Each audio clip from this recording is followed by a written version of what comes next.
Ran Ran est l'aboutissement d'un engagement sur la mémoire des récits recueillis en 2008 et 2013 auprès des derniers témoins de l'insurrection à Madagascar de 1947. Une rencontre entre l'écrivain Rariamanan, le musicien Taurovao et le photographe Pierre Men.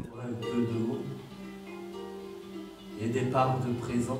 Ran Ran, c'est notre aventure commune en fait, où lorsque nous sommes allés voir les derniers témoins de 1947, du soulèvement de 1947 contre l'occupation française à Madagascar, eh bien, ils nous ont raconté ce qu'ils ont vécu à l'époque, comment ils se sont réfugiés dans la forêt, comment ils ont vraiment essayé de résister à tout ce qui leur arrivait.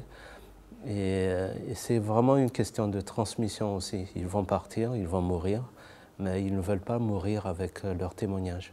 Et ils ne veulent pas mourir non plus en laissant la haine ou les rancœurs s'installer, mais qu'il faut passer à autre chose, il faut aller vers la guérison, autant pour eux-mêmes que pour leurs enfants.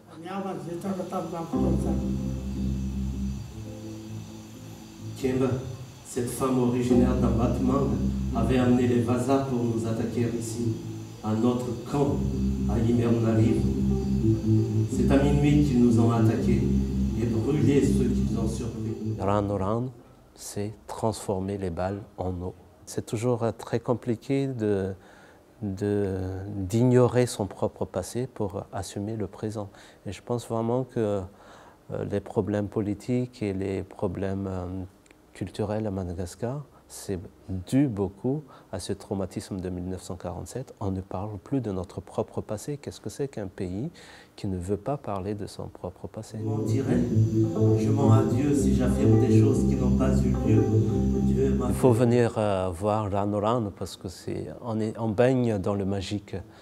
Quand les insurgés brandissent cette formule Ran Ran, ils étaient vraiment dans une sorte d'extase, ils étaient vraiment dans une sorte d'élan incroyable qui va vers la liberté. Et ils n'avaient pas d'armes et ils ont résisté pendant 2 ans face à l'armée française, face à l'armée coloniale.